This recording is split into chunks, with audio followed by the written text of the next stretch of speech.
very warm welcome. Before we begin today's webinar, which is adopting 5G to positively impact the environment, I would like to lay down some housekeeping rules. I would like to request our speakers to keep their microphones off when they're not speaking to ensure good quality for everyone. Speakers are also encouraged to switch on their cameras, especially when when they are speaking, if the network allows to do that without any disruption. This webinar will be recorded and the video will be posted online, and it is being live streamed on all our socials right now. You're welcome to revisit the discussion later and feel free to share it with your network. We also invite questions from the people who have joined us online and the colleagues who have joined us on Zoom as well, apart from the panelists at the end or as the session goes. Please feel free to write them in the chat box or on the Q&A box on the right side. Please have the chat box open in the window as well, or you can also indicate that you want to speak by clicking the raise hand tab on the right side of the chat window. So with this, I'll formally set the scene for today's webinar. 5G, or the fifth generation standard for mobile networks, has higher bandwidth, lower latency, and higher speed. It can connect multiple devices and thus reduce energy consumption. Now, according to various studies, 5G can provide fast and high fidelity communication between processes and machinery, thus reducing emissions. In 2018, the application of mobile technology allowed the manufacturing sector to avoid 11% of emissions, a number that is likely to improve as widespread adoption and fine-tuning the existing mobile communication technology will further cut down the inefficiency. Adoption of 5G in other sectors like transportation, which accounts for a significant part of greenhouse gas emissions, and agriculture, can also significantly positively impact environmental efficiency. Adopting 5G will result in fast and comprehensive communication between processes and machinery that will go a long way in reducing the emissions. Deployment of emerging telecommunication technologies and their continuity should therefore be a priority while devising environmental policy. Both the telecom and environment policies should be developed side by side. The government should allocate frequency spectrum to the mobile service providers at affordable rates.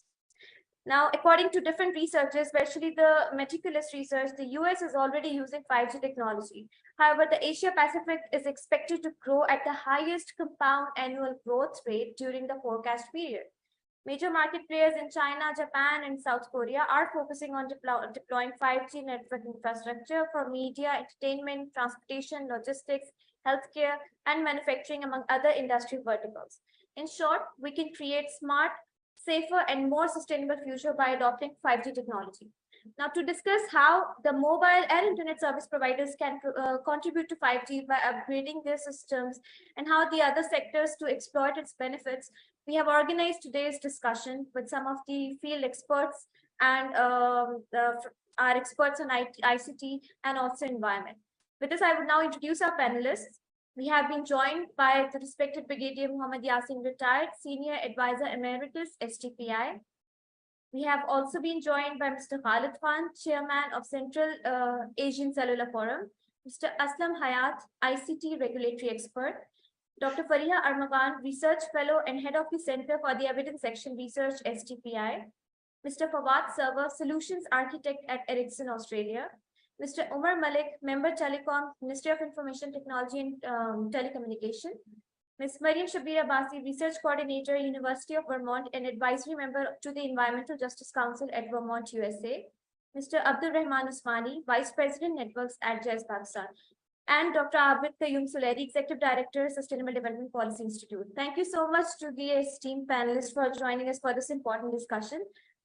With this, I would like to request Brigadier Muhammad Yasin retired for his welcome remarks. Over to you, sir. Thank you, Zainab. Bismillah ar-Rahman ar-Rahim. Worthy speakers, respected ladies and gentlemen of the audience. On behalf of Sustainable Development Policy Institute, it is my pleasure to welcome you to this webinar on adopting 5G to positively impact the environment, a roadmap for Pakistan. In fact, Ms. Zainab has very nicely explained what 5G can do and what 5G cannot do. Therefore, I will skip what I wanted to say because it has already been covered.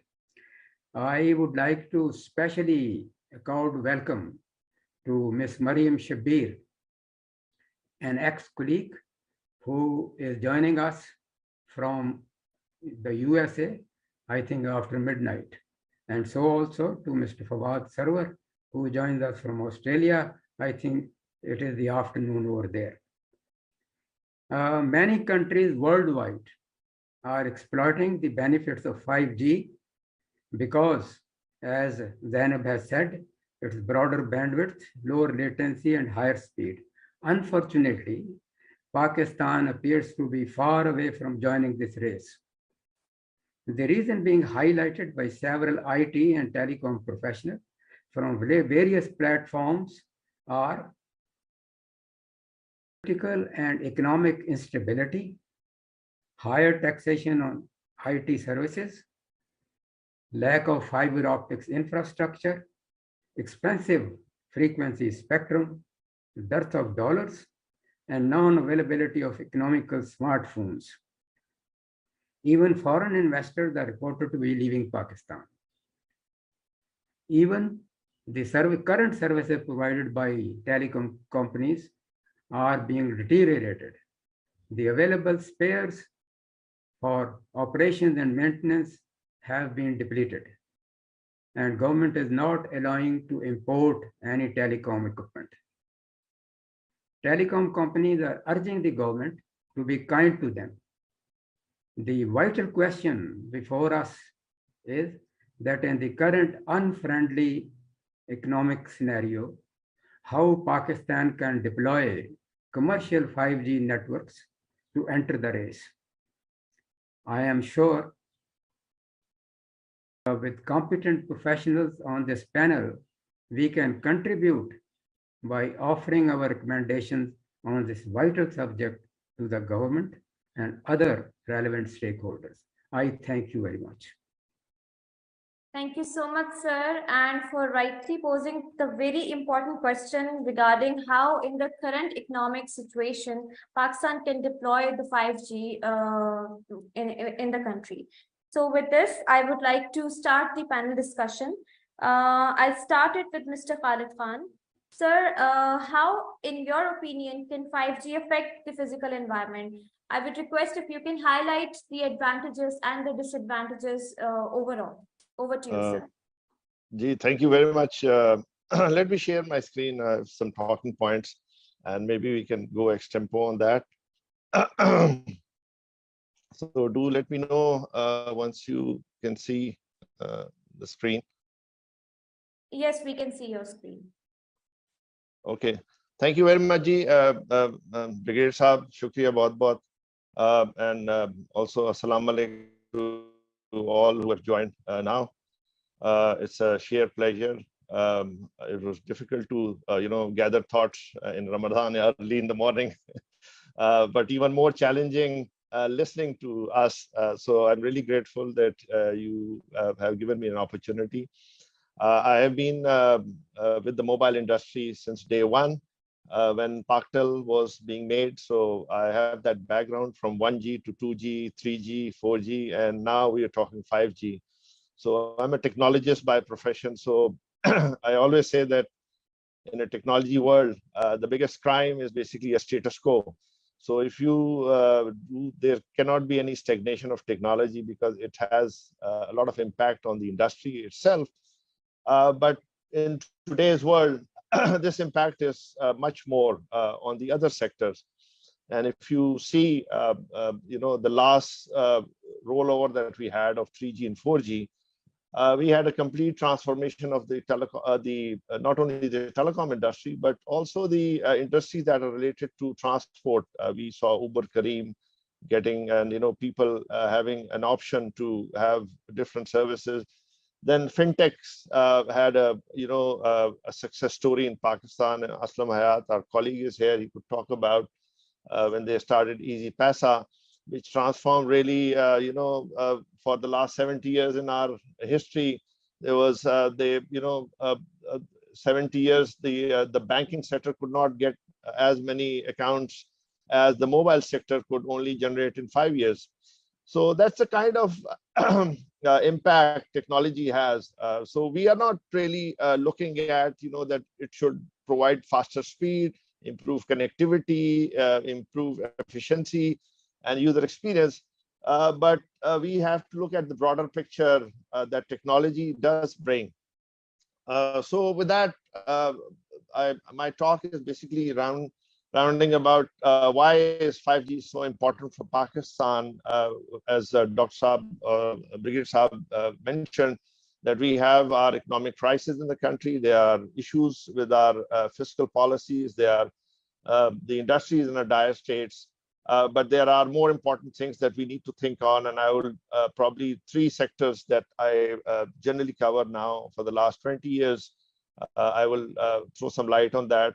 And then, of course, we have those challenges. We need to speak about those challenges. We should not shy away from them, because if we do not speak about these challenges, we will never be able to solve them. And how we can move forward, on these challenges, that's the most important thing that I think we should speak about. So this is a generality of how technology has evolved over the years, and I would not go into details of this because we have our panelists from the mobile industry. They could dwell more on what are the speeds that are available, how they are different from the other. But from generation to generation, every generation of technology brings its own advantages. And I'll speak more about the general economic well-being that brings upon. So there are 3 important aspects besides what we have already discussed, that 5G can give you more bandwidth, it improves the connectivity, improves user experience and all this. But I think for us as a country, we have to see the first thing that we have to see is how we can improve using technology economic growth actually, and why 5G is important for the GDP growth. So if we see the growth of the economy, this will only be coming now from adoption of more and more technology, because we had a governance breakdown almost on a lot of things, and it provides an opportunity for not only the government, but the private sector also to use technology to leapfrog into providing more innovative services, more better services, and we can improve agriculture output. We can do those kind of things. We also talk about the 4th industrial revolution. So if we are not trying to put those pillars in there, so we are going to miss out on that 4th industrial revolution that we also talk about actually. And this is not about only that, if you bring in 5G, that we will be able to move the economy forward. But alongside with that, we need to also push for other, areas which are related, and which is the fiberization of the industry. Because we have very less fiber going on, and if we have to have 5G, then how will that whole data at the edge come back into the network? And then we also need to think about the new Wi-Fi 6E and 7. So they're all interrelated. So we have to look at totality. With my historical experience, we had a delayed 3G, 4G. In Pakistan, and in fact it got delayed by almost 8 to 9 years, and unfortunately, and then at one point in time we were trying to push that because we thought the world has moved ahead and we were lagging behind. And we also did some study actually by Plum Consulting, and one of the areas that we said, what is the the loss to the economy on a per year basis if we do not move with technology. So at that time, as I'm talking about 10 years back, Plum Consulting said that you will be losing out $4 billion a year for the next 2 years if you do not hold 3G, 4G, or bring 3G, 4G technologies. So that's the kind of, at that time, the loss to the economy was, and then all the benefits that there was. So the first thing that we need to do 5G is not because it's just a tagline that we need to put a 5G on the mobile, but it's also the wider economy that has an impact. And things like IoT and AI, data analytics, robotics, cloud computing. And why this is important is because it's in the next 2 points that I'm trying to bring out, that we will miss out on all those things that we as an IT industry, because I have for the last 10 years now more focus on the IT. So I know more about that, where people in Pakistan are working on those sectors. So if you do not have the test beds, we would be missing out on all these kind of things. The second most important thing is Pakistan. I think the most exportable commodity today is our human resource. We are a nation of 230 million people. We produce like 6 to 7 million people a year. And we need to produce talent and engineering services, and we provide that talent to the world, actually. We were the first few ones who adopted the mobile technology. And today, when I see in the industry, people like Aslam Hayat, Amir Ibrahim, and Irfan Wahab, they are products of that first mover mobile industry, where they have gone and made their mark in the, not only here in Pakistan, but the entire mobile industry around the globe. And so are, I know, so many other colleagues who came into the industry very early, and they were able to find jobs. And annually we are producing something around 25 to 30,000 IT and telecom graduates. So if you do not move the industry, these talent are going to be obsolete for the international industry, because today, as we speak, there are more than 200 plus 5G networks, and they need engineering resources. The world is looking for engineering resources. Only yesterday, Germany announced that they're going to look for talent in Africa. So we are competing, and we need to bring our human resource to that level, which is going to be easily employable. So if you're not worked on technologies, you are going to be left out. So that's one of the because today, if we see our biggest source of dollar coming in is people sending back money, actually, and we need to upgrade that and get those people out there. People say that if we export those people, we'll have brain drain. But I think with such a large country, I think that is not going to happen in Pakistan.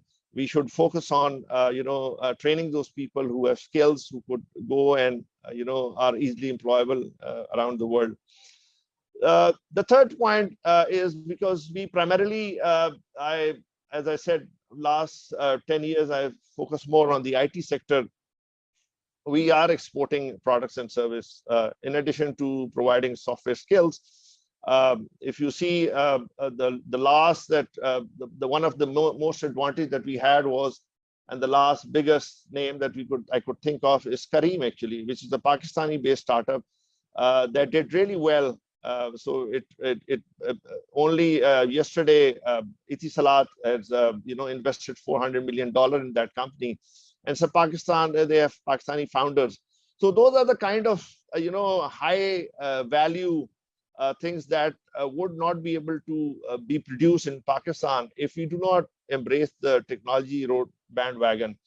So those are the things that we need to, from a Pakistani perspective, we need to focus on, and why it's important for us to move ahead with technology. Now with that, I think, and I'm sure my other colleagues would have their own, reasoning why we need to have 5G. But I think these are very pertinent factors that plays a role why we need to move ahead with technology. Now, having said that, of course, there are challenges. The first big challenge is the spectrum allocation. And we have a history because Aslam Hayat here is a witness to that. We had this auction in 2004, which fetched the government of Pakistan 300 million each for 2 mobile operators. So that set the benchmark. But I see, those things were different. The economy was on the up. The GDP was good. There was a lot of room and growth and everything, and things were really moving ahead. The unfortunate part is that nobody since then has thought about that, and in that perspective we also had to shift 3G 4G for another 7 to 8 years, because the return of investment was not there because the low ARPUs. And I would say much of the blame also goes to the mobile industry, that they were not able to arrest the competition that they had between themselves. But then there are other factors that does play here as well. So spectrum is like the oxygen for a mobile industry to grow, and spectrum allocation is the first thing that needs to come in. And unfortunately, we have pegged as a benchmark, and nobody is moving that benchmark now that we have a real crisis in the country, and we need to think out of the box on how we can make things easy for the mobile industry to move ahead. So once the spectrum is allocated, then we come to the infrastructure part. Now, in other technologies, because of the low frequency bands that you are there, it's easy to probably much easier to have a rollout. But in 5G, because of the higher bandwidth that you generally would give to somebody, there would be more infrastructure requirement, and a requirement for investment increases, and that puts a lot of challenge on the operators. As Brigadier Saab mentioned, that we have these issue of dollarization, where the there is no dollar. There's a ban on LCs, which is hopefully is gonna smoothen up soon. But the larger economic things are, it makes it very difficult. And then we have these rollout obligation from the government that we have to go to rural areas as well. Not only, so we need to think through this, because it makes it very difficult for somebody to roll out nationwide 5G network. We still have a lot of blank spots on 4G even. So that is also an issue. We also need to think through the other things, which is the traffic offloading, because if you have a good 5G network or a very good network on the mobile industry, we also need to see how we can traffic offload to, and that's why the fiberization has to happen. And we need to also give some more spectrum to the Wi-Fi technology. So that is going to happen. And all these, along with other things, this is a cost for the implementation and brings in a lot of challenges. So the challenges are there, and we need to see how we can mitigate those challenges. And I come to the last part, which is how can we do that? So the first thing that we need to do is we need to have a mindset, that we need to see the bigger picture of connectivity, that we should see all technologies growing. And the other thing that we need to see, especially for the government, is to not see this as a means to earn money upfront. Actually, that was the biggest roadblock when we were trying to deploy 3G 4G in Pakistan. And the same is true when now we are talking about 5G, because the government has this thinking that they could get some dollars out from the auction of the 5G spectrum. And they are looking at the benchmark that has been set previously, but now things have changed actually, and we need to have a different mindset. And we need to think out of the box actually. So if we need to try and facilitate and bring the deployment cost down through policy intervention, we are looking at reducing the cost of spectrum, or maybe giving it free of cost for the few initial years, so the operator doesn't have to worry about upfront money in terms of, and then maybe 3 years or 4, 5 years down the road, they could start charging them a reasonable fee for that.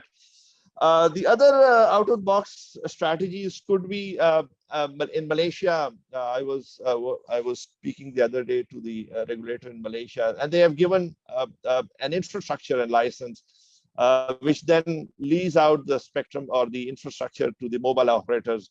Although the mobile operator doesn't like that, but I think that is one area that they could look at. The other things that sorry for interruption, but I'll just request if you can wrap up in next 2 minutes. Yeah, I'm just this is my last slide, so sorry for taking more time.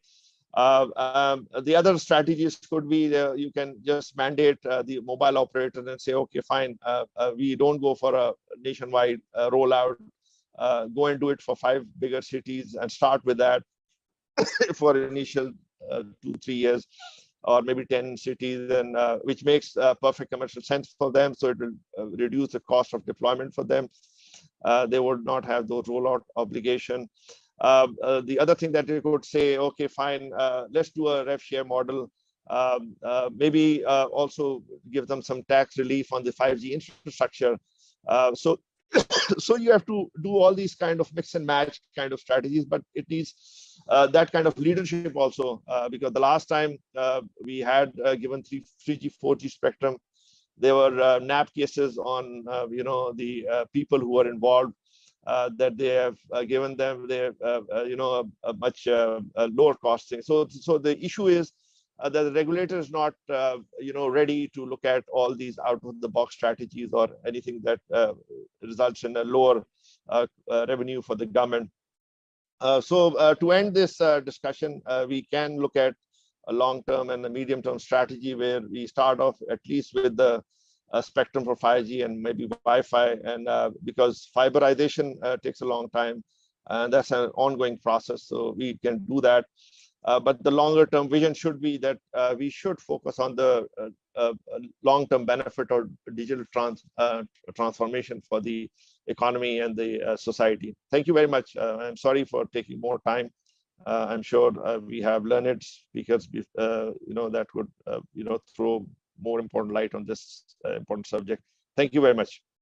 Thank you so much, sir. And I know the topic is very interesting, and 10 minutes is very limited time for this topic to be discussed. But I think we have initiated this important discussion, and we are going to continue with the series on this topic. And thank you for highlighting the key challenges and discussing the way forward, and also that we have to look at the broader picture that technology can bring to the country. With this, I would like to request our next speaker, Dr. Fariha Armaghan, to I'll request to please discuss how can Pakistan, as Brigadier Saab has already mentioned, that the current economic conditions, it's very difficult to adopt 5G in Pakistan. So in that scenario, how do you think can 5G be adopted to ensure digital and financial inclusion in Pakistan? What could be the pros and cons? Dr. Fariha Armaghan.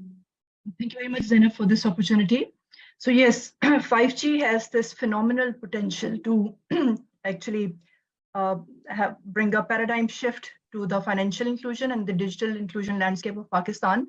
And I would like to quote a recent report by Deloitte here, 5G, the chance to lead for a decade, where it is mentioned that 5G tech will influence everything we do, from our daily routines to a tech revolution. And what 5G is going to bring into this paradigm is acceleration of or evolution of modern financial services, such as obtaining credit information, cloud computing, and of course, artificial intelligence. And many financial institutions are already de-emphasizing or debunking the idea of brick and mortar banking. Pandemic has accelerated this need, and financial institutions now focus on building a touchless, fast, easy to use customer experience. So 5G is definitely a leap forward in technology. However, Pakistan needs a strategic plan for it, where a number of financial institutions are embracing this technology, preparing for it.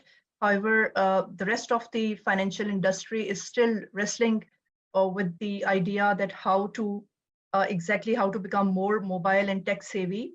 And this introduction will definitely, or this acceleration of this footprint of how we can have a strategic plan around it in Pakistan will definitely contribute to the implementation of 5G in Pakistan.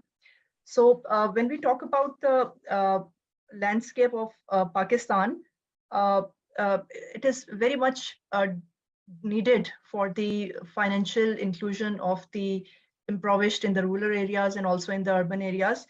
We have to factor in that only 21% of Pakistan is financially included, and the rest of the population lives in islands of social exclusion and islands of financial inclusion. And also, a contrary fact is that we are definitely a tech-savvy nation. The mobile adoption is a lot, while physical access to bank is low. However, there is a mobile device in every or majority of the households in Pakistan. And this 5G innovation coupled with banking sector collaboration can actually bring an unprecedented outreach to these population. And especially we have to consider that after pandemic, it's no more business as usual poverty alleviation. We have to move the needle on this.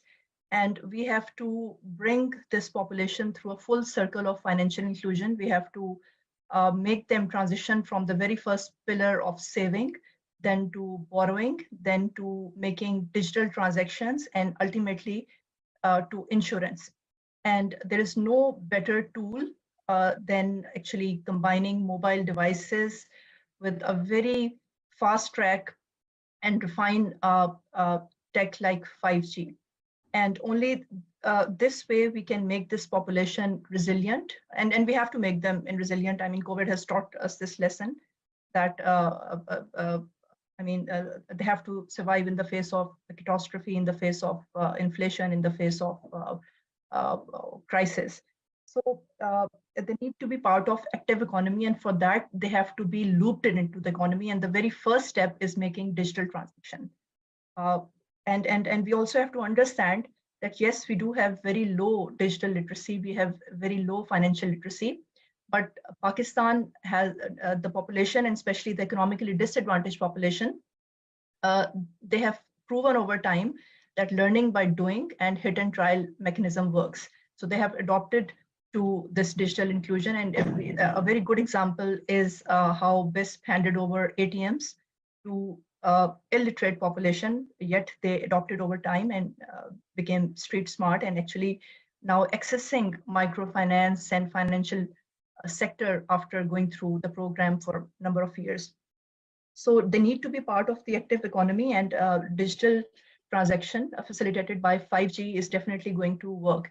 And also we need to also put weight to this fact that 5G innovations are going to actually enhance the digital maturity metrics for Pakistan.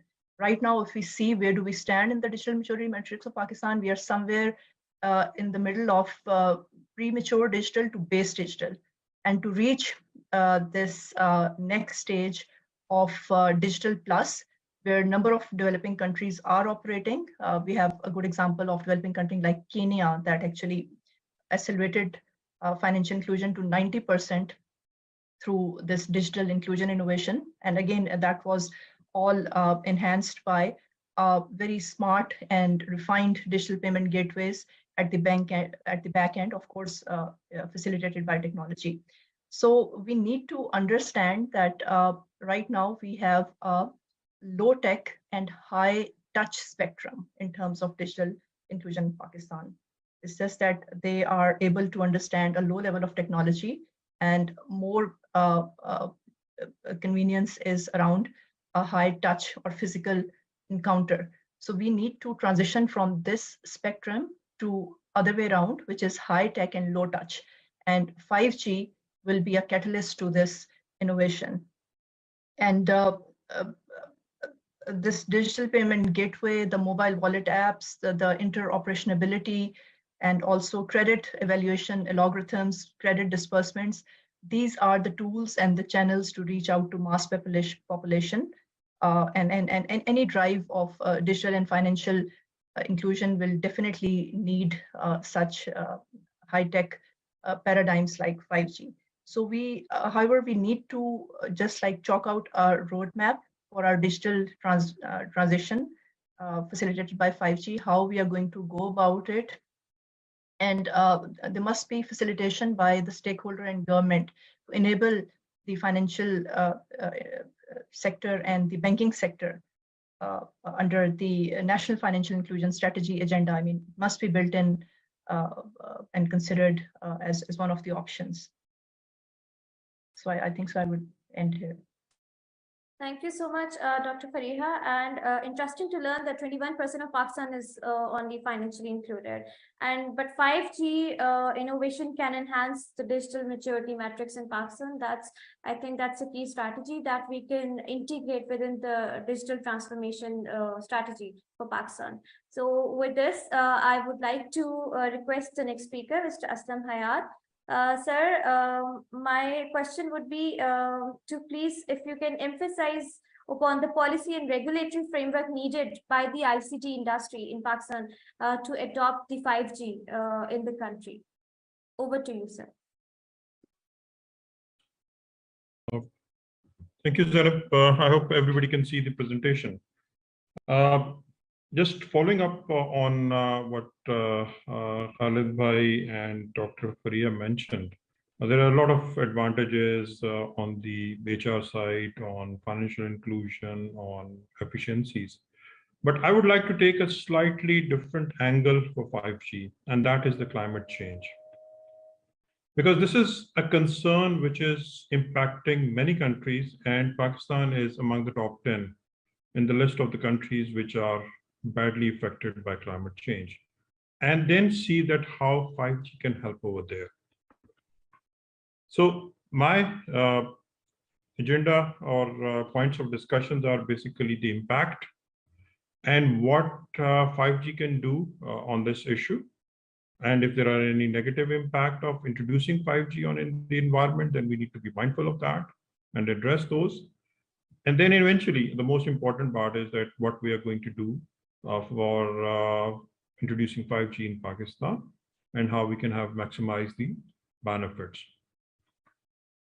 So this is the stories of two countries in the Pacific. I have worked there in one of my assignments for 2 years in the Pacific. I've been to those places, Tuvalu and Kiribati. Unfortunately, we do not really see the true impact of climate change. We only see that some island is going down. For example, Maldives is something which we are familiar with. But if you go to those places where the sea level is rising, and those countries are actually losing their territory. Tuvalu has almost lost 50% of its territory. Kiribati also has even more impact. Their houses are underwater and their populations are displaced. And if you look at Pakistan, I mean, it's, as I mentioned, it's among top 10 countries. And we are seeing those changes in the climate, rain and floods. And you name it, the catastrophes are more. The total impact we are having on the global footprint is just 0.8%, whereas we are among the top 10 countries who are firstly affected by this. So 5G has a promise towards climate change. Again, I'm not suggesting that 5G is the only solution and 5G is the silver bullet. It is not. But the kind of challenge which we are facing, we need to incorporate the aspect of environment or climate change into every policy, every action we make. Because we are the worstly affected. If we don't do anything ourselves, I don't think anybody from outside is going to come and help us. So if you look at 5G, it's basically different reports are suggesting that Ericsson says that this is going to have 2.5 billion subscriptions by next year, and with the IoT and the efficiency this will bring, it will have a 15% reduction on the carbon emission in 2030. Similarly, Sun Microsystems says that the major part of the carbon footprint of an employee is basically going to office or going to meetings or traveling for a business outside the country or within the country by air. So that is 98%. So if you have got 5G and then you don't need, and we have seen during COVID that it was possible, the only challenge was that the network qualities was not very good. But if you have got 5G and the latency is around 1 millisecond, it's as good as sitting in office, and you are going to save this 98% of the carbon footprint. So similarly, there have been pilot projects about smart traffic controls and very, very promising results over there in terms of greenhouse gas emissions, in terms of a reduction in travel. And one of the founders of IoT, Mr. Paul, he actually said that 5G is the first carbon neutral network. The technology leaders, Huawei, Nokia, and Ericsson, and Qualcomm, they have come up with their own studies, and they are also emphasizing the sustainability aspect of 5G, that how green it would be, what kind of efficiency it is going to bring in into every aspect of the life, infrastructure, vehicle, remote working.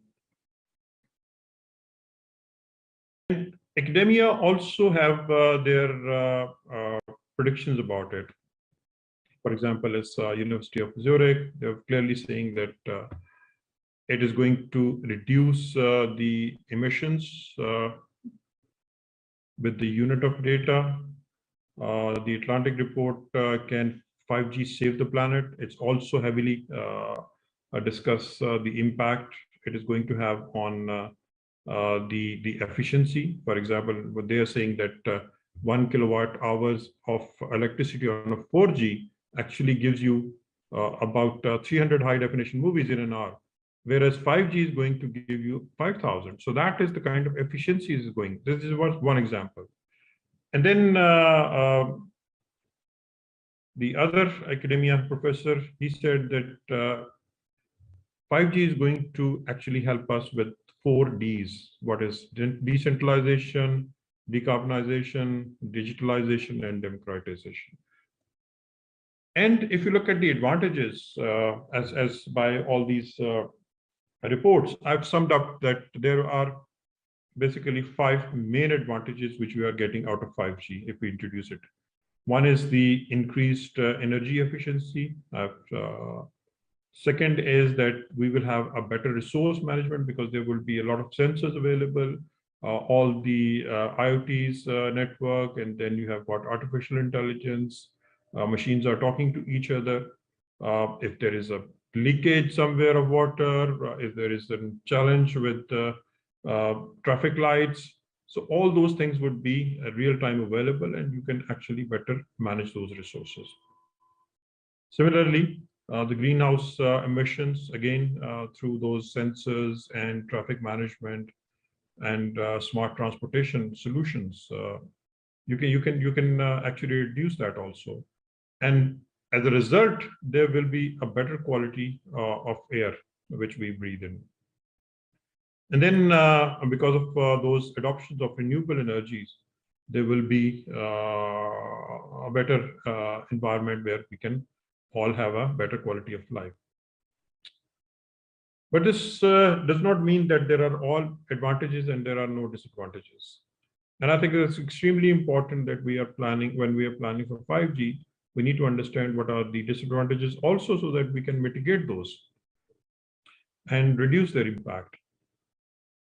So 5G network basically means more denser network, more impact on the, or more burden on the electricity consumption based on the spectrum which we were using. So there will be increased consumption. People will have to move their devices from 3G, 4G to 5G, and not every 3G, 4G enabled device is 5G enabled. And that will increase a lot of e-waste. And we need to have those policies in place, how we are going to handle this. Similarly, the impact of this infrastructure, it's more dense infrastructure, which means more pollution, more eyesore in the cities. There is likely to have an impact on wildlife if you cover all the areas. That includes, for example, Magla Hills and other reserve areas where you need to increase your footprint. And then the ecosystem would also be impacted, especially the natural habitat of the animals.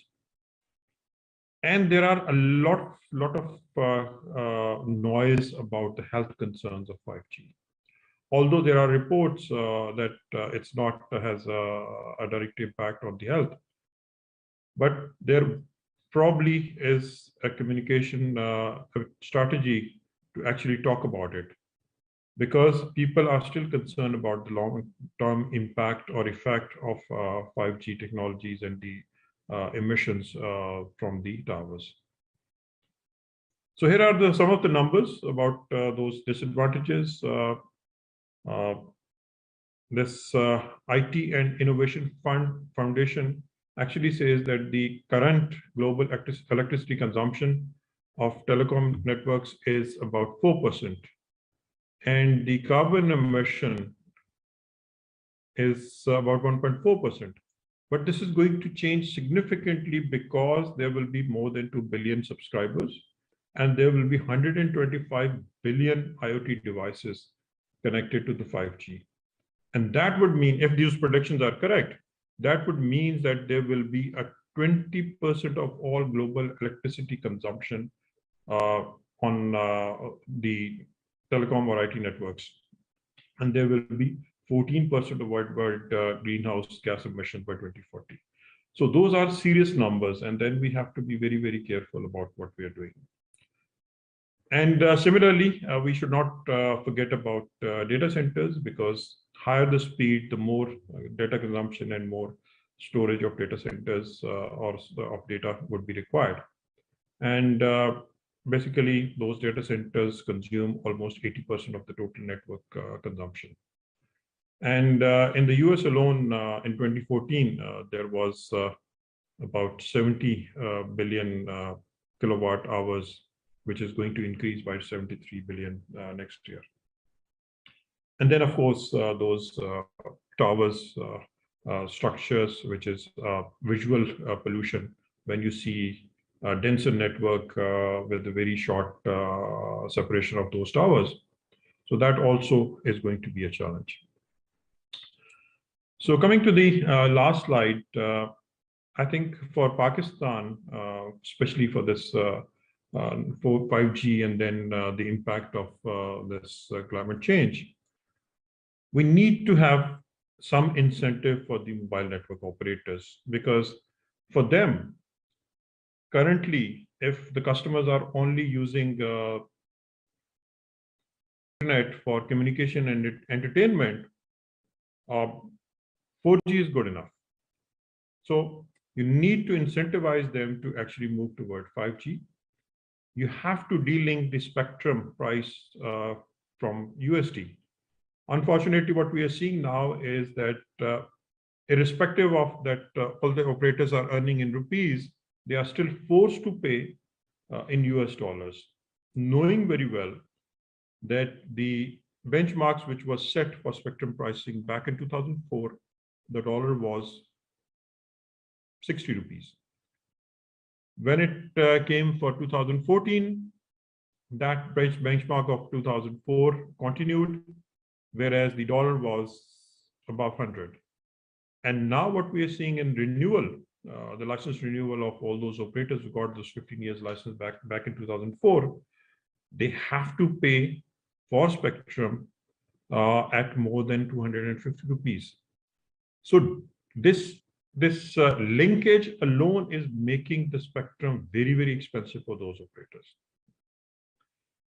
So whenever we are introducing this information memorandum and the roadmap or the document or the policy for 5G, we need to also incorporate those green goals into those. We need to also have renewable energy targets as part of those obligations. And then, of course, allocation of the right spectrum. The rollout, what we are hearing from the operators, that even if they are forced to have 5G in Pakistan, they will only have kind of symbolic in one or two parts of the city, key areas, and that's it, and nothing more than that. So you need to have some incentive for them to actually early roll out, give it to a larger population. And then most important is that you need to have some sort of initiatives or a policy plan for handling e-waste. So currently, if you are having this almost 50% of the total subscriber base is having 5G or 3G or 4G devices, which are not 5G enabled. So those are kind of the handset they will toss away when they will buy a new 5G handset. So we need to make sure that we have got those capabilities to handle that toxic waste. Last but not least, as I mentioned earlier, that if you are only using this 5G for communication and entertainment, I don't see a use case for these mobile operators or an incentive to pay higher price for spectrum, have a nationwide rollout, and still the consumption or the demand from the customer would remain the same. So on the national level, we need to come up with the demand side policy. We have been working on the supply side for quite some time. If you look at 2003 deregulation policy, if you look at 2014 telecom policy, it all talk about the infrastructure, it talk about the supply of services, whereas the demand has to be created.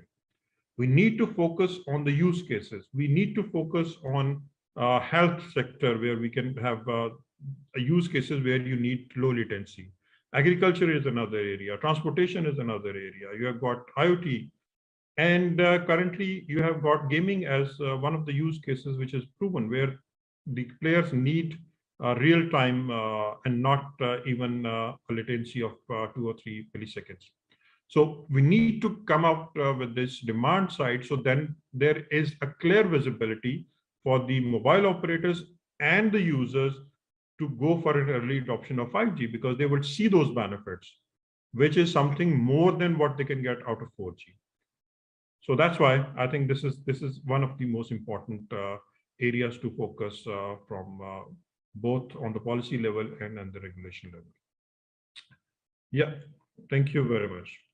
Thank you so much, sir, for highlighting the way forward and also for mentioning that we need to come up with a demand side policy. I've recently learned that South Korea is actually implementing subsidies for the telecom industry to develop the infrastructure for 5G networks in the country. So I think that's something doable for our country as well if we develop these kind of policies. Before I request the next speaker, I would like to request Ms. Mariam Shabir, as it's getting extremely late in the USA, to please discuss the environmental policy side and the angle, policy angle in context to Pakistan if 5G gets adopted, and what could be the implications. And also, before coming to Mariam, I'll request our speakers if they can please limit their speech within 10 minutes, because we have to also take up one-liner recommendations, which could be added in the policy brief that we'll be developing after this webinar. Thank you. Over to you, Mariam. Thank you, Zainab, and very learned presentations by all the speakers. I have learned a lot of technical things related to 5G too. Since most of the part related to environment and climate change has been covered by our respective previous speakers, so I'll skip all that part and won't repeat for the audiences too. But I would like to mention few points related to that. Of course, there is like always pros and cons of any initiative or any technology, I would say, is always there. But when I look at 5G, it has like more benefits for every country, including Pakistan too. And through innovation, conservation, and intelligence, the combination of all this, there can be a lot of benefits for Pakistan to harness from the existing markets, especially in China. They are experimenting that, and we do have like good relationships, so to say, with China when it comes to CPEC2, and we can coordinate with them too. So is Japan. We can, establish links with them, and civil society organizations like STPI and our government organizations can, build a pathway after developing a research and giving policy recommendations to the government and how they can go about it. So the policy change, I guess when it comes to policy, I always say that we have like a lot of policies on plate, and very few are being implemented. But of course, the technical panelists over here can tell better what kind of policies can be more relevant when it comes to 5G. But when it comes to the environment, the biggest advantage which I see with the adoption of 5G in Pakistan is that it will significantly reduce e-waste. And why I'm saying is that so far the developed world has like 4G and 5G technology in place, and they dump all their e-waste in Asia, including Pakistan. Pakistan is the best market for them to, to dump their e-waste, including computers, which are like not used over there in their countries, mobiles which are not being used in their countries, and they just send that to Pakistan and other Asian countries, and that would significantly reduce. But also, we also need like infrastructure and also kind of coordination between different departments, of the government to really sit down and see that how they would be working. Because what we do is that, for example, when there was this policy related to electric cars, Ministry of Climate Change in Pakistan wanted to bring 30% electric cars by 2030. But on the other end, when we looked at the policies and set up, by Energy Minister and the Petroleum Ministry, they were like going on the other side. So it's really important for them to sit down and draw a way forward and pattern that how they should overcome the conflict and set up a path which should benefit all the departments, and we should not go against one department or supersede another department. That kind of fear should go away in order to establish such markets. And they're like by combining artificial intelligence and innovation, of course, there can be a lot of potential for different industries in Pakistan too, where 5G technology can do wonders. And one of the most important is this telematics systems in car, and that can be combined, and that has been experimented in the US, of course. And what they observed is that when they introduced this system in their cars, it was very easy to monitor how much emissions were being contributing into the environment by the car, and how directions can be guided to the drivers to opt path while traveling. So that also reduces kind of energy consumption and carbon footprints by the transportation sectors. And if that is widely adopted in Pakistan too, that can also reduce air pollution in Pakistan, as Mr. Aslam Hayat also mentioned in his presentation. And there are like a lot of other AI, artificial intelligence enabled solutions for energy efficiency in a lot of other sectors. For example, one of the EU country, they have like adopted this wireless low power wide area network protocol technology that basically monitors energy consumption in the industry, and they introduced that in the cement industry, and that was very helpful to monitor that when there was like the energy consumption was crossing the threshold limit. So it was giving kind of alarm to the industry and to its machinery, kind of that that it's exceeding its limit in a certain time to it's contributing more towards emissions, so they have to control their carbon dioxide emissions. So of course this 5G technology, and that of course needs infrastructure in Pakistan too, as previous speakers mentioned, that is really needed for our climatic events like floods, heat waves, and other extreme events. And by having right infrastructure and right bandwidth, the early warning system can be improved in Pakistan, and the evacuation during floods can be made possible on time, and that I think needs a lot of good market and economy. And unfortunately, Pakistan is going through a rough patch, and I really hope and pray that we get over this political instability in Pakistan, so that investors from outside Pakistan could be entrusted to invest in Pakistan.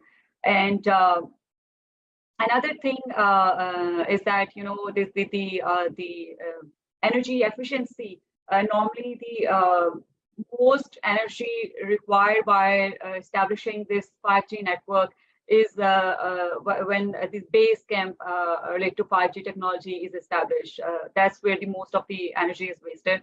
So that can be, you know, taken care of by at three levels. You know, one is at network level, the second is at equipment level, and third is at site level. You know, by choosing network level bandwidth, equipment level, how you know, much machinery and equipment we require, and the site level, you know, what kind of site we are choosing, how that can benefit. So, you know, there are like a lot of options, as I mentioned, through innovation and conservation intelligence, that, you know, it can really help conserve energy. For example, when, you know, there's like, in 5G, wireless cells can automatically shut down when there's like no data traffic, no traffic, and such techniques can shrink base station energy use by 40%. So there's like a lot that can be done, and I believe that civil society organizations such as STPI can do research for in partnership with telecom industries and sectors in Pakistan to help government that how they can harness from their, you know, friendly countries and through MOUs and all, and that can really open good markets. And as there are like challenges and harshes, but that is also like kind of opportunity for Pakistan to harness this potential. And I'll stop here. Thank you very much for your attention. Thank you so much, Mariam, for summarizing the key benefits in the environment sector that 5G can bring to Pakistan. With this, I would like to request our next speaker, Mr. Umar Malik. Since you are from the Ministry of Telecom in Pakistan and you're representing the public sector here, so I would like to request, what is your take, without asking any technical question, just your take on how the 5G can be adopted in Pakistan and what regulatory framework can enable its adoption in the country. Over to you, sir. Thank you, Zainab, and quite appreciable for inviting me for such an important topic over here that has been discussed for the last couple of months. I'll give a bit holistic view, like what exactly happened, where we stand, and what exactly is our future strategy, and what exactly today we are working on it today. So I need to go into a bit of background, but before jumping into the 5G strategy and the readiness, I'll stick to the topic related to the environmental impacts of different variants on 5G. We, as a ministry, basically, there are certain international frameworks under the United Nations on climate change, and also the Paris Agreement on limiting the greenhouse emission and the CO2 emission, where there are conditions on countries which are members to have the temperature and decarbonization to be 1.5 degrees centigrade back to the industrial revolution. And the telecom industry is one of the critical industry that is part of it, and the same applies on it. If you see the research of the European Commission and the Netherlands Environmental Assessment Agency, the report they have recently presented that in the last 25 years, we have a 200% increase in carbon and CO2 emissions in Pakistan, which is quite alarming. And ICT sector, not only telecom, but the sectors related to ICT, data centers, the devices, plus, you know, the dumping of the equipments in Pakistan, all contributes towards that, not only the telecom towers and the infrastructure as well. So I'll come to the way forward instead of discussing the problem more, that what we analyze and how we can analyze the situation and can solve it. In 5G adaptation relating to the environmental aspects, like there are 6 vertical roadmap scenarios which we have studied in the last 2 years. I'll jump into it one by one, like the assessment of the environmental impacts. That is very important before concluding anything. The second one is to develop a sustainable strategy based on the assessment and the environmental impacts. Then the third one is to foster public-private partnership to materialize that. The fourth one is promote energy efficiency. Then to encourage sustainable transport, which we have already discussed as well. And the last and the important one is to increase the renewable energy use in Pakistan. So these all 6 verticals are related to telecom. Now I'll come on the steps and the solid tangible which ministry and the policy level which we have conducted. It's not only limited to just assessment stuff which we conducted last year, but the important factor which the Paris Accord Agreement says, and the International Greenhouse Gas Emission ITU recommendation, that is the sharing of the resources. So we first focus on the low-hanging fruits where we can impact directly and immediately, instead of going for a long and midterm strategy interventions. So immediately we jumped into one of the important spectrum sharing regime that is under finalization and under draft. Sharing of spectrum by the telcos has a very clear impact. Apart from the infrastructure sharing framework that will converge the infrastructure of the ICT and the telecom into one entity. Right now, the situation in Pakistan, I'm not going to compare that with Europe or US or anywhere in the Middle East as well, but to be very concise, anybody who has traveled on motorways or any cities, you'll see 4 to 5 towers erected next to each other in certain dense urban population, even on the motorways, highways. So that is something like we need to cut short. Infrastructure sharing framework is coming up. That's going to address it.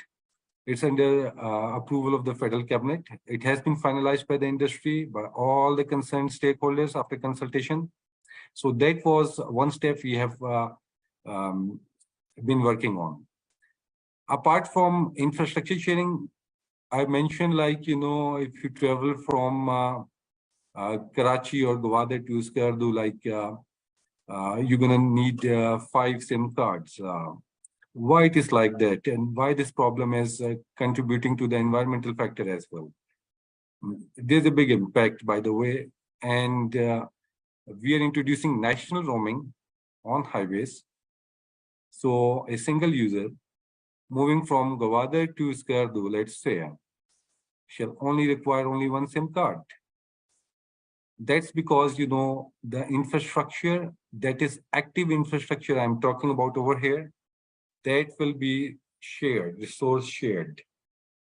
So it was very important, like to conduct that. Otherwise, like, you know, due to the geographical area and the population, sparse population, it's not possible, like, for each and every operator to provide, you know, 100% services all over the Pakistan. This is not possible at the moment. But we have been working on it, and you will see all these things coming up very shortly under final approval. Consultation has been completed. So these are the environmental aspects, 6 verticals I've mentioned with the way forward, the solutions, and what government and the Ministry of IT has been working on with the industry on the same. I would now love to go back to the certain questions or certain, you know, queries that has been discussed by my fellow colleagues related to 5G readiness plan and when we're going to launch the 5G network in Pakistan. That's the question which we have been hearing from everybody. And what should be the policy measures, policy interventions? What should be the direction? Many of the audience and many of the colleagues, They were talking about incentives, rebates, moratoriums, obligations, rollout moratoriums, plus some of the exemption on the spectrum pricing to give the spectrum free for 2 to 3 years for a certain duration. These models we have studied. But I'll just go back to our first colleague that initiated the talk initially, mentioning the showstoppers initially being faced and that's being perceived by the industry. One was the 4G penetration in Pakistan, which is less. So that I've heard from here. Secondly, the optic fiber penetration that is not at par excellence to launch the 5G networks in Pakistan. This was a second concern. The third one was the device availability and the affordability for the 5G network. So this was also, I was hearing from my colleagues, which were very well said. Then we have the spectrum pricing and the dynamics of spectrum auction, including the pricing in PKR or USD. One of our colleague, I think so Mr. Aslam Hayat mentioned that as well. And then the sharing of the 5G resources. This is another step. I'll go into details like in 2021, with the help of the World Bank, we have conducted a study with all the industry stakeholders that were domestic over here in Pakistan, as well as internal and external stakeholders and the manufacturers of the 5G and the suppliers of the 5G networks all over the world. And we studied almost like 165 networks to conclude, how we can effectively launch 5G in Pakistan as per our economic dynamics, as per our per capita income. That is very important over here to discuss. Affordability is an important factor that we sometimes miss to discuss because 5G is not just like rolling out the 4G network or a 3G network. It's a bit different. It's an entirely different ecosystem compared to 2G, 3G, 4G technology. So the differences we need to understand in the type of capital investment, CapEx and OpEx for 5G, and the current infrastructure situation in Pakistan, that we first need to analyze, which we have done that. If you see European and Middle Eastern and some of the Far Eastern countries, like there was a reason that they have sunset certain technologies, either 3G technologies, while they were going for the 5G technology. Over here, like I have been hearing, like to launch 5G with the 2G and the 3G and the 4G technology. This is something, everybody talks about it, and that contributes to the OpEx and eventually impacts the ARPUs and the revenues of the telcos, which some ignores. And that's not something a positive approach, like if we go in that direction. Now, for the 5G readiness, after conducting the study with all the stakeholders, including World Bank, as I mentioned, we came up with certain conclusions for the readiness plan. By the way, that is available on our Ministry of IT website. Anybody can download it from there. The first point was to make the spectrum available in Pakistan for 5G, either for standalone and non-standalone, interoperable or operatable frequencies. Now, in 2022, recently through Frequency Allocation Board and with the stakeholders, the spectrum in 2.3, 2.4, 2.6 gigahertz, 3.5 gigahertz plus 26, 40, 60 to 90 gigahertz. That is for the backhaul, 70 to 80. That is now made available for multiple stakeholders and available for the commercial use in Pakistan. That was never being available. The second step I have discussed with the industry and the feedbacks which we have received. Even Mr. Yasin Saab has also mentioned that, like the fiber penetration in Pakistan is less. As I speak today, like the fiber penetration in Pakistan is approximately 13%. That means like fiber connectivity to the towers. In 2 years, The fiber total deployment in Pakistan was 124,000 kilometers. In order to increase that, certain policy interventions were taken and the license regimes were opened, including, the TIP license, the telecom infrastructure license, the telecom tower provider licenses, and the long distance international regime was opened. That was freezed, by the way, for the last 10 years. Once in 2020, these were opened. Now, as I speak today, the optic fiber penetration in Pakistan is 190,000 kilometers in just 2 years. So you can well imagine the potential of optic fiber demand in Pakistan, specifically for the users, since only we have almost like less than 2% penetration or tele-density of the fixed and broadline customers, which is very less as compared to the rest of the world. So that needs to be scaled down. But I will slightly disagree to one of the point, like in order to have the 5G launch in Pakistan, there's a dire need of optic fiber connectivity to the towers, almost each and every tower.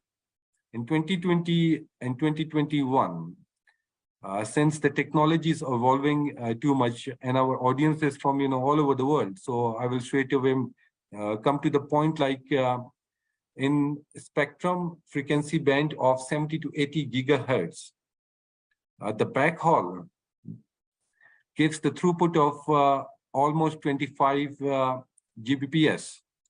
So condition of optic fiber to each and every site, except hub site, is not that much valid as we are discussing the readiness step in Pakistan today. So the alternate technologies available for that, I have 10,000 megahertz of spectrum available, which is far more than what we need in Pakistan for launching of 5G. Especially we discussed the showstopper and the obstacles for backhaul. 10,000 megahertz available through Fab board. For the front end, that's the RF spectrum. I've already mentioned that, so I'm not going to repeat it again. That is also available for standalone and not non-standalone as well. We had multiple issues in the past. The right of way policy was not there. Now, to a greater extent, that has been approved and in place practically on ground. The spectrum rolling strategy is also available on the ministry website. Then we have, Internet of Things framework, as one of my colleagues, Mr. Aslam Hayat, mentioned about it. More than 10 companies got the license already. We had made the spectrum and the frequencies for long haul and short haul free on that particular framework. Anybody can get the license in such a cheap price, which is surprising, and the details are also available on PTA website. So this has been opened. One of my colleagues also mentioned about, the 5G test bed ecosystem where anybody can go and test the 5G, business cases in Pakistan. That's very important. Just like a couple of months back in the National University of Science and Technology, with the help of academia, industry, and the government, the test bed was deployed through one of our partner, I'll say Jazz, NUST, academia, and the government, and it's open for students, startups, and any of the enterprise and SMEs to test their business cases for 5G in Pakistan, and that's up and running. On the other side, all 4 cellular mobile operators have tested 5G networks in Pakistan for the commercial launch as well. We had, one of the tough challenge about device affordability, seeing the per capita income of each Pakistani. So device manufacturing was very important, and 31 licenses were issued. 16 units were operational in Pakistan. Last year production, I can say it was 25 million domestic smart devices production, including feature phones. And once all these units will be operational, 31 units, it's almost like 50 million devices each year. Out of that, the the current tele density or penetration of 5G devices is approximately 4.5% in Pakistan. But the major factor is affordability to launch it successfully. One of our colleague mentioned about, the business cases for 5G is not that much conducive as per our environment, seeing the incomes, affordability. I'll also slightly disagree to that. Reason being, like 5G is not something a mobile technology or a smart device technology anymore. That's a complete digital ecosystem, including all the emerging technologies, which one of my Australian colleague, I believe so, Mr. Rahman from Australia, or somebody mentioned that it's a blend of IoT, AR, VR, Wi-Fi 6E. Somebody has mentioned, yes, the framework is coming up for that on 3.5 gigahertz frequency. That's under completion. So it's the complete inclusion of all these things. So these basic reservations which industry and which were important for the launch of 5G networks were more or less addressed. Now we are at the stage where we are looking on the overall country economic dynamics and the financial situation where it's more conducive for investors to invest on the technology.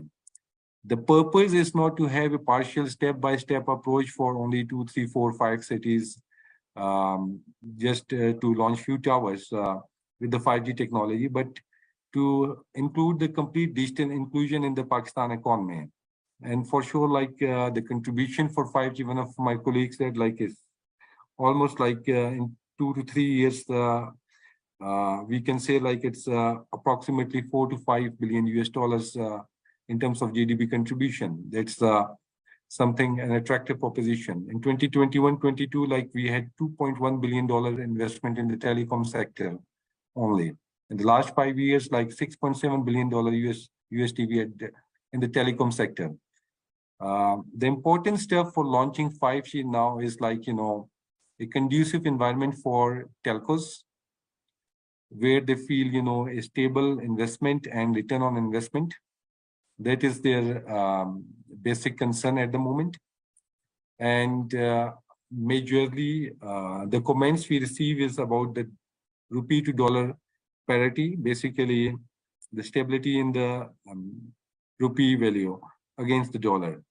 Because for investors, they straight away look for the returns, ROIs, and the ARPUs.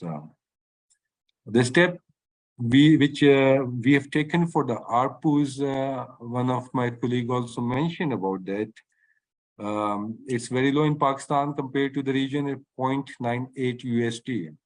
That also needs to be addressed. It's not something, just we head towards the 5G network. By the way, I've launched 2 5G networks globally. The first one failed as well. There were reasons and good experiences as well, which we gained. In Pakistan, like the subscriber base has been increased by all the telcos a lot. CMOs I'm talking about at the moment. That was the primarily focus. Prepaid subscribers and the subscriber base. The shares you can just check from the PTA website for each and every operator. It's available. But that is not something very positive approach in terms of digital inclusion only by increasing the subscriber base while putting aside the fintech, postpaid customers, value-added services, and the TMT on the other side.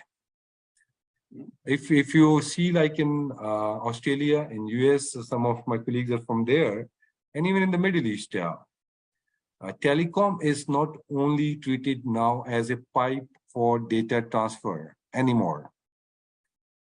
Still over here, the strategy is towards like provisioning of data services. That's not enough. So evolution from, traditional telecom industry to a digital, fully inclusive model that includes 5G ecosystem is basically the demand. And that's why we are here. Apart from the environmental factors, which I've already mentioned, and how we can achieve that successfully. launching something without any, positive impact has no value, to be honest. Just for the sake of wishes of all the people, like we must launch it. And that's not bringing any positive thing to the citizens of Pakistan. Will not be positive stuff. Basically, once we formulate the policy directive, it's based on 3 verticals we discussed multiple times. Like the first priority is the citizens of Pakistan. The second priority is, or the vertical, is the industrial growth and the economy. And the third priority, while making the policy, is the commitment to Pakistan. So we need to align all these things together in our framework and readiness plan uploaded on the ministry website. You can see all the reservations, showstoppers, and the way forward for that. Hopefully, now we are in a position, once the things become more stable, to launch that, commercially launch that 5G networks in Pakistan with the business cases and with all these financial inclusions. So I will close my discussion on that, because it's a very long, if you go in details on each and every topic, I think so we can go for hours and hours of discussion. And even if there are questions related to the ministry or the governments, feel free for that. And thanks a lot, and thank you very much. Quite appreciable. Quite appreciable. Thank you so much, sir, for highlighting the basically the government's perspective on 5G, and also for highlighting the 5G readiness report, that study that was conducted with World Bank. I think we can all have a look at that report and work out a strategy for a more environmental friendly 5G adoption, if it ever gets adopted in Pakistan. And also STPI will be preparing a brief on this after the webinar, and we would like you to have a look at the brief, and if the recommendations can be taken up by the government, and if our recommendations can be included, I think that would be a more inclusive approach towards adopting this kind of technology. Thank you for your time. And now I would like to request our next speaker, Mr. Fawad Sarwar, for his opinion on the overall discussion that we have done on 5G adoption in Pakistan and its environmental implications. Over to you, sir. Thank you very much, Zainab, and Assalamu alaikum all. I'll share my screen now.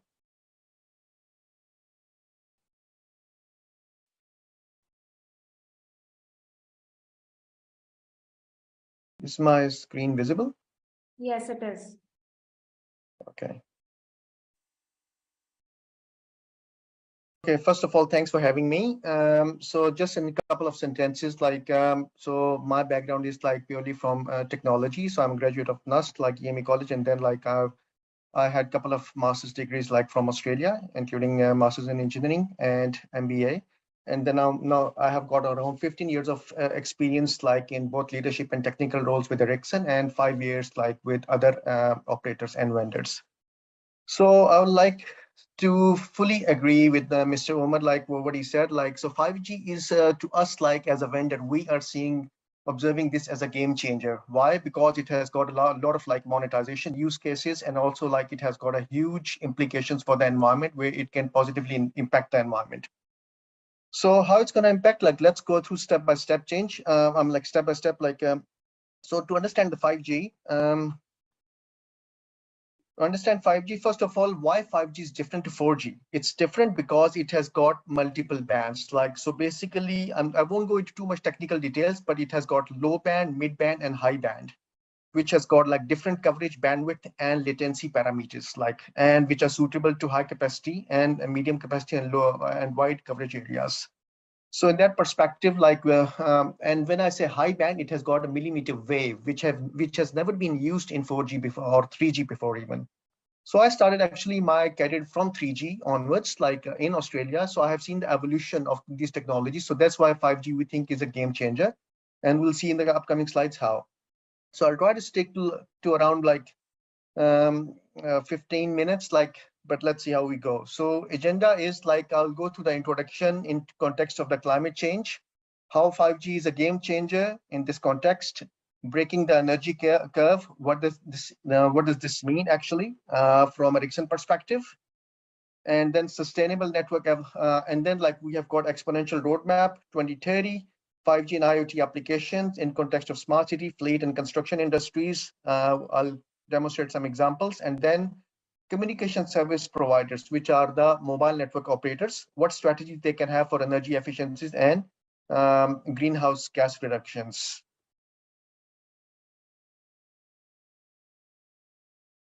So the slide is very texty, but I'll go through very quickly through the introduction. So the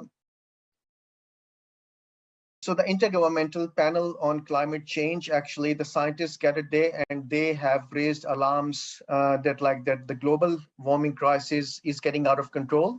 And during the last industrial revolution, the Earth temperature has risen by 1.1%. And that's why they have given a responsibility to the tech industry as well, and observe where the tech industry actually disrupts other industries. So in Australia, what we have seen is like we have seen some unprecedented heat waves, unexpected rains and flash flooding, snowfalls and bushfires, to name a few, in the last few years. And that's why like we are heavily capitalizing on this technology, like how it impacts the climate change. And hence Australian government and companies are actually under intense pressure to transform the way energy and materials are generated and consumed to quickly reduce the greenhouse gas emissions. So the target is to reduce the global greenhouse gas emissions by half until 2020, and then achieve the net zero by 2050. So how it's a game changer? Sorry. So 5G, what we anticipate like is built on most energy aware standard to date. How? We will cover in the upcoming slides. Breaking the curve. What exactly breaking the curve means? Breaking the curve means like if we roll out 5G in the same way we have rolled out 3G and 4G, regardless in any country, then energy expense is going to exponentially increase, and that's going to have a huge impact on the greenhouse gas emissions. Ericsson thinks that we will be able to break the energy curve through, and approaches are discussed in the upcoming slides. So the mobile network operators have estimated that their energy consumption will double if because the customers are data hungry. So with the increasing volumes of the data traffic, we need to disrupt and break the energy curve. So the challenges for the mobile network operators are that they need to have adequate coverage, capacity, and throughput, while managing network complexity and interoperability, because in 5G more bands are being added in the spectrum, balancing cost and profitability, and the technical and operational complexities. So what does exactly net zero mean? So net zero means that like for all the greenhouse gas emissions emitted, the same amount is absorbed back from the atmosphere.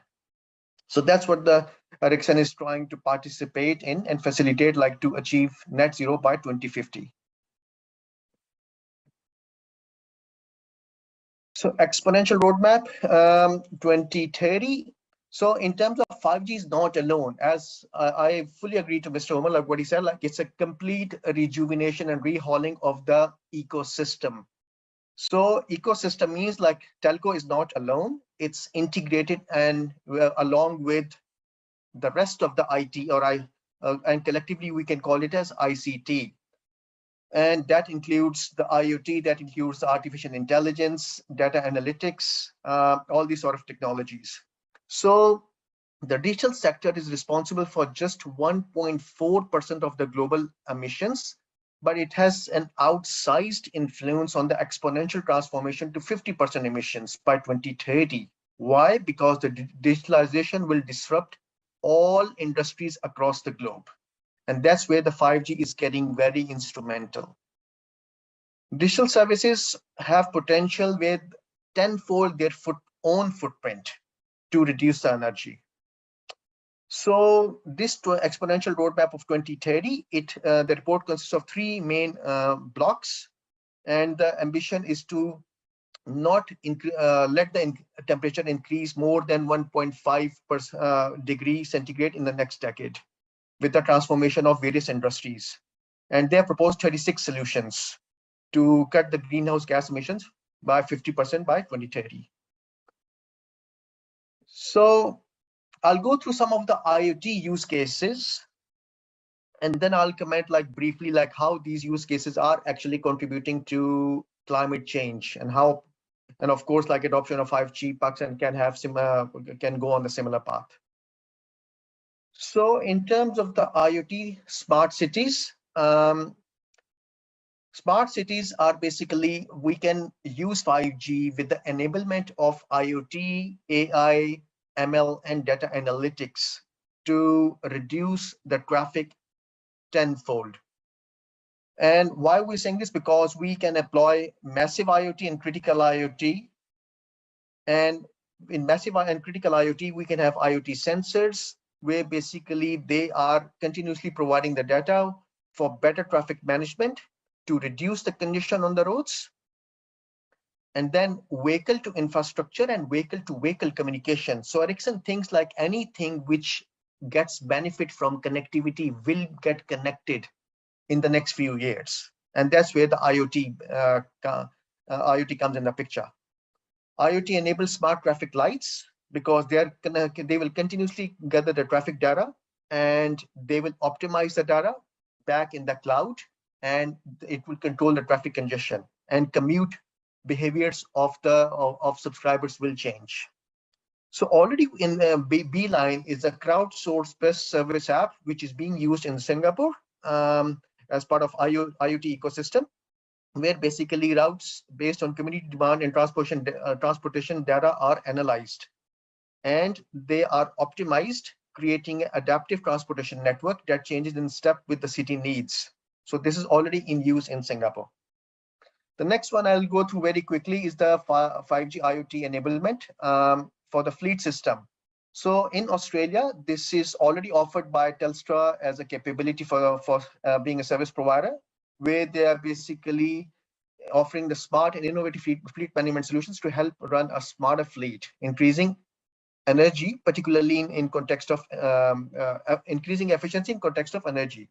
So here you can see that like they are making, it can facilitate in making daily scheduling easier, delivering on customer promises, automating the workflows, impacting the decisions, where we can gather more actionable insights, ensuring driver safety and more resilient fleet.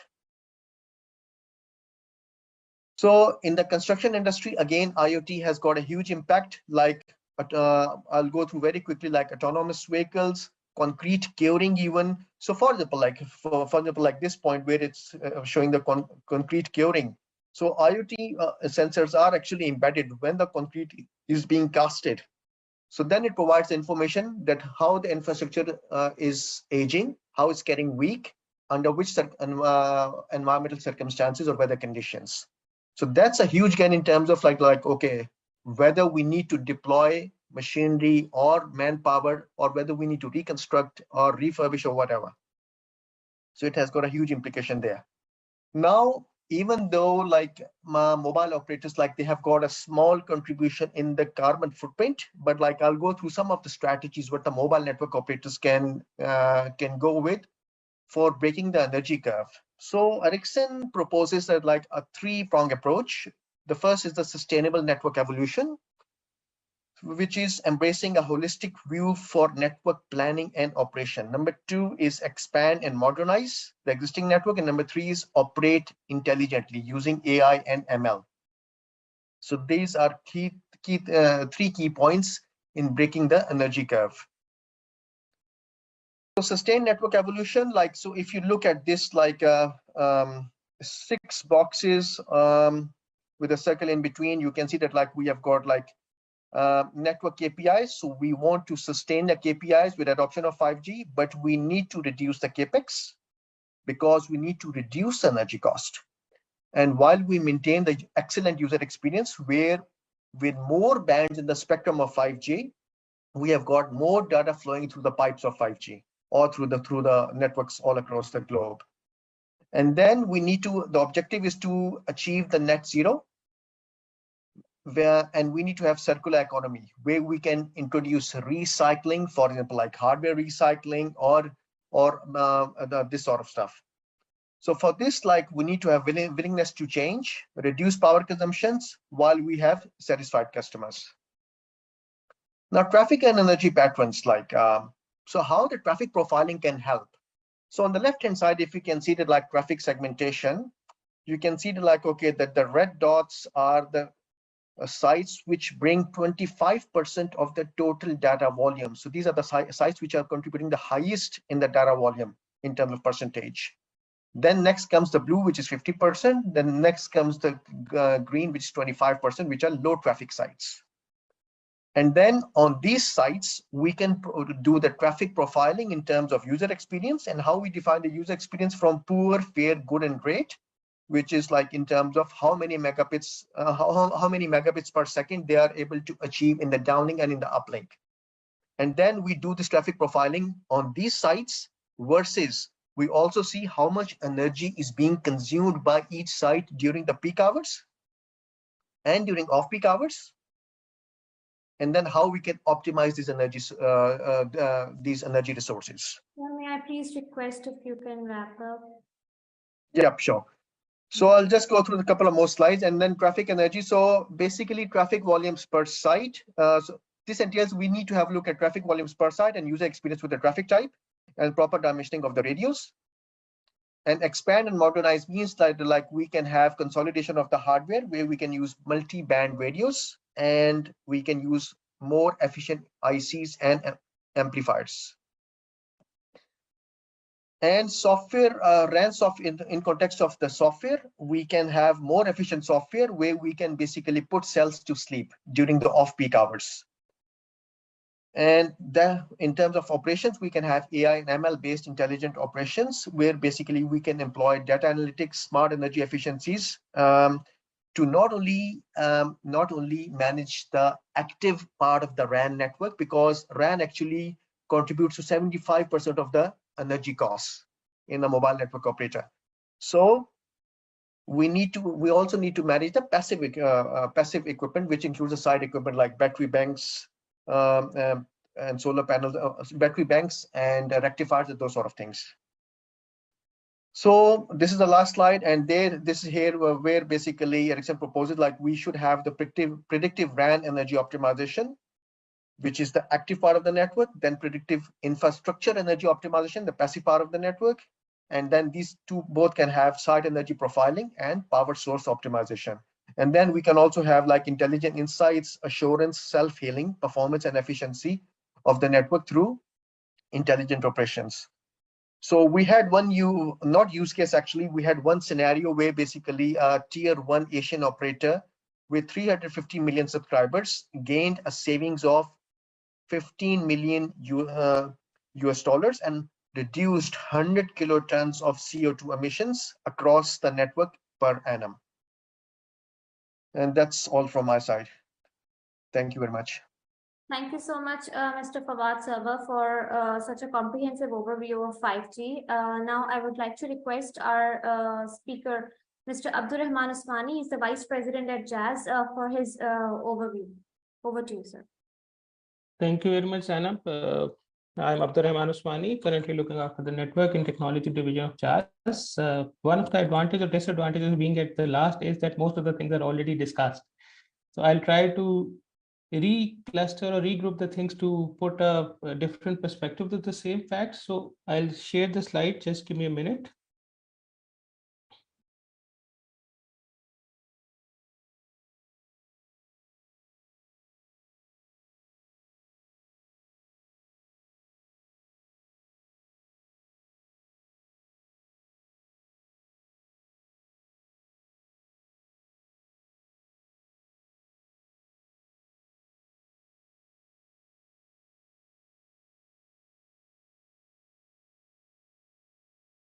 So as you may see here, 5G is not really a revolution. I would quickly go over these things.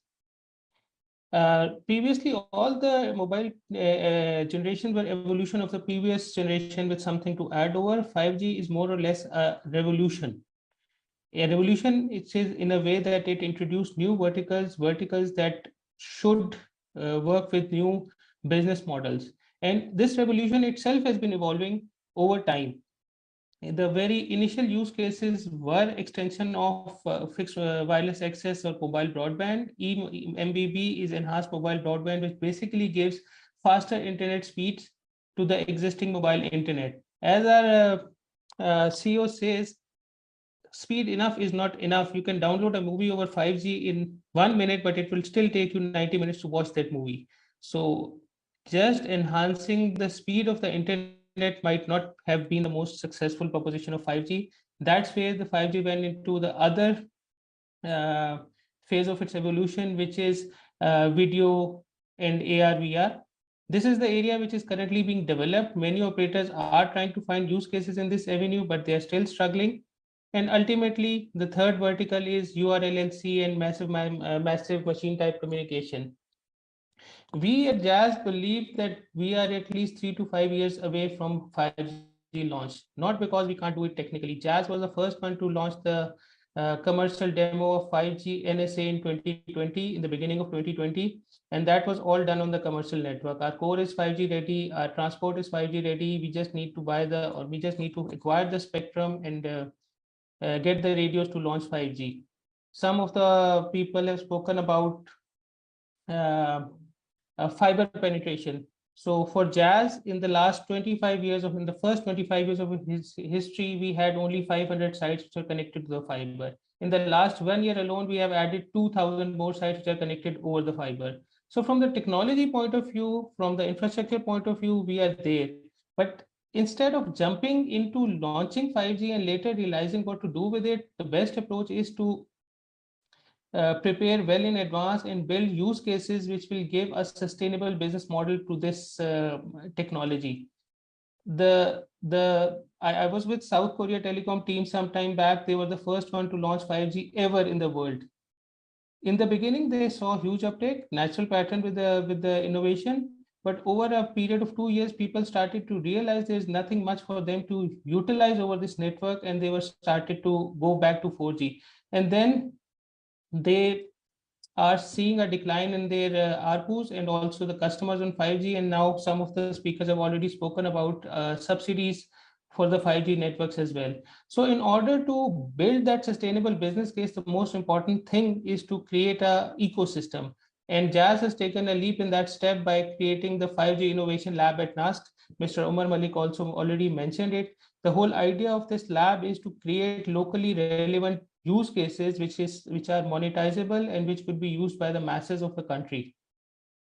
Most recently, Arcelic, which is the owner company of the Dowlens, has also created the R&D center at NUST. And we are already working on building IoT use cases with Dowlens in our NUST lab. We spoke about spectrums. I will skip this slide. I believe the initial launch will always be on the low band, which will ultimately go to mid band, and finally will go to high band. That's more of a technical discussion. So EMBB use cases that are being told right now is VR, AR, content, broadcast. Again, these are the things which are not mature yet, and I believe they will be mature in the coming years. They are not ready yet. Other use cases of URLLC is self-driving cars. I believe we need to put really good effort in building connected cars in Pakistan, building smart grids in Pakistan, building a remote diagnostic infrastructure in Pakistan, developing infrastructure around sensor interaction. We need to build smart traffic solutions as well. So there's a lot of work to be done in that avenue before we can usually take elephant of that thing. Obviously, the last third vertical of 5G is MMTC, which is massive machine type communication, or which is called the massive IoT. We could build smart grids, micro grids, we could build smart cities, we could build smart transport, we could build lots of things, but they are not there yet. We don't have the smart cities, we don't have the smart home, we don't have any real use case where people would want to use 5G and will be willing to pay for it. And some of the people already spoke about it, energy efficiency. That was the subject of this webinar. So on the gross basis, 5G consumes at least 2.5 times more energy than 4G.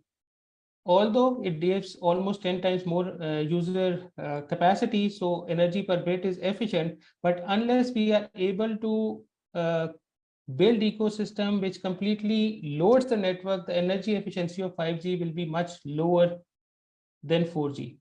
So taking out the time, I believe the regulatory regime is extremely important. Getting the spectrum which is cheaper is a very important. Denomination of spectrum in PKR is important, and also building the use cases which will be attracted to people who will be willing to pay for it is a key to building a sustainable business model which will benefit all the stakeholders. With that, I thank you very much.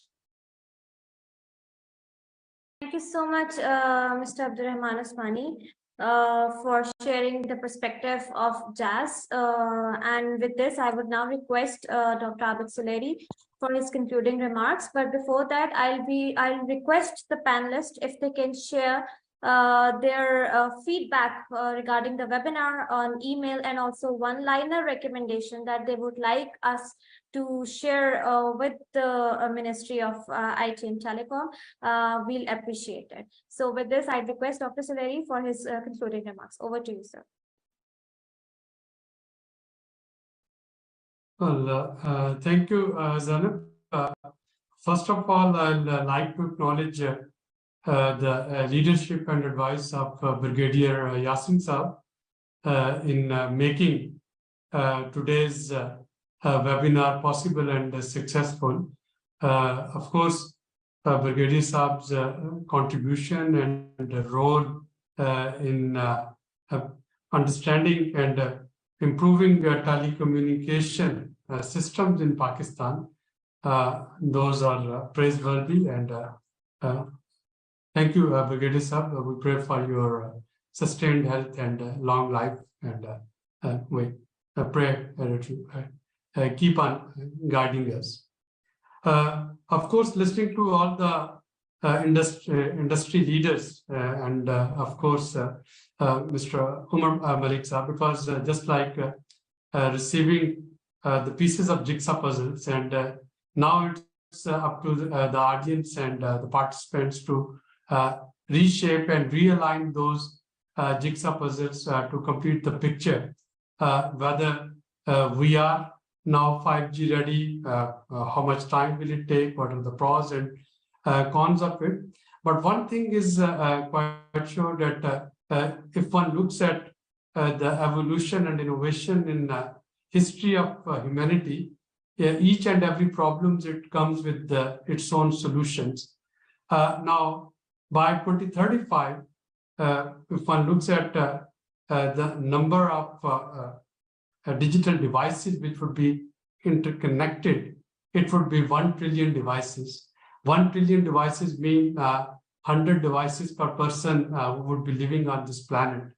Now, providing energy to 1 trillion devices, even if they are running on a microchip, and of course, various distinguished speakers here, they gave us some glimpse of how that Internet of Technology things can work, starting from the use in agriculture, telling you about the humidity and this fertility and moisture level in the soil, to various other gadgets, telling them when to fix them and when to repair them. So all of them, they would require energy. Now, there is an excellent piece of research that I would like to bring to the notice of the speakers. Now, I'm trying to go away from the written notes which were prepared for me, and telling you that so that not to repeat anything, but one of the important things that I want to highlight, and it is a recent paper produced by researchers from Georgia Tech Institute, Dr. Alan Age and others. Now, they're talking of harvesting energy from 5G cells, and they are making use of a Rotman lens, of course, a technique from 1963, which were initially used to transmit energy. Now, they want to use that technology to harvest energy. And they say that with the micro antennas, the size of a playing card, or maybe less than it, which is printed on flexible substrate, they can actually capture electromagnetic waves emitted by 5G.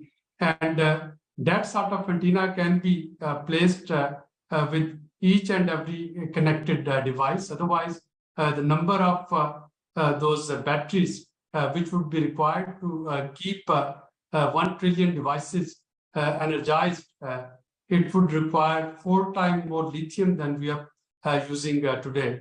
So they say that with the help of this Rotman lens technique, working on millimeter bands, which are, as the speakers told, are not being used from 24 gigahertz to 100 gigahertz, they would be able to harvest energy, and the size, the maximum distance from which they can harvest that energy, the minimum distance is 100 meter, which is size of a 5G cell.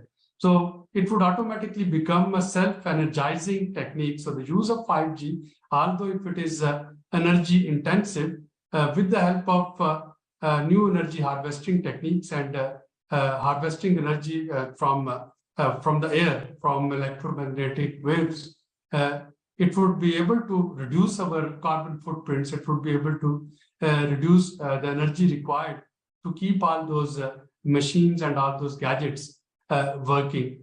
Of course, it is a reality. It is now getting unfolded. Yes, we know that due to this Huawei controversy, perhaps the journey to embarkment of 5G, it got slightly delayed, but then the technology is improving as well. I think he was mentioning about the use of clouds. Again, if one looks at use of cloud with the 5G and the type of mergers which are happening, whether it is the merger of Dish with Amazon Business Services, or the merger of Reliance Jio in India with their own cloud services. So that would again reduce the carbon footprint of 5G. It would reduce the cost of 5G due to the problems which Brigadier Saab mentioned, and which I think Khalid Saab mentioned in the beginning, and the letter that the telcos wrote yesterday about the network rollover in Pakistan, the problem that they are facing. And one of the demand which is made, and I'd like to endorse that demand, that telco services, those need to be considered as essential import. So under the notification of State Bank, 27 December, I think, if I remember correctly, 27 December 2022, the telco services, they are not considered as essential or priority services for import purposes. But we need to understand that the communication is one of the essential service of modern days era. So their import needs to be prioritized. One hopes the clouds of uncertainty from our political and from our economic landscape, they fade away, giving us opportunity to embark upon the clouds of the web clouds to actually be ready for 5G and fifth industrial revolution. And to me, the technological problems can only be solved through technological opportunities, and we need to get ready for technological opportunities. Thank you very much, all of you, from joining us from different parts of the world, Australia to America, for making us more knowledgeable on this aspect and making us more wiser on this aspect. I'll request Brigadier Saab for his last comment before we leave. Thank you.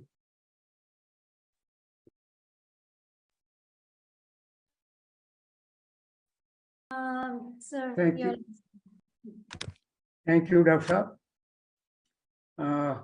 At the end, it may not be the end, I hope, but I sincerely want to thank the worthy speakers for their time that they have taken. There is a great deal that we have learned today on 5G, particularly what the Ministry of IT and Telecom has been doing. In fact, most of us, including myself, we really did not know the hard work that they are putting in to put the country on road as far as communication, telecommunication is concerned. What we will do, we will try and consolidate the recommendations that have come out from this webinar, and I suggest to them that they should also be shared with the speakers before we finalize them, and once they are finalized, we will try to send them to the relevant stakeholders, including Ministry of IT and Telecom. And once again, particularly speakers from America and from Australia, I sincerely want to thank you for your time and all the best, all our good wishes. Thank you. Thank you so much, our esteemed panelists. With this, we are ending the webinar, and the recording is available on the official social media pages of STPR. We'll also be sharing the Zoom recording with all our panelists here. Thank you so much. Have a good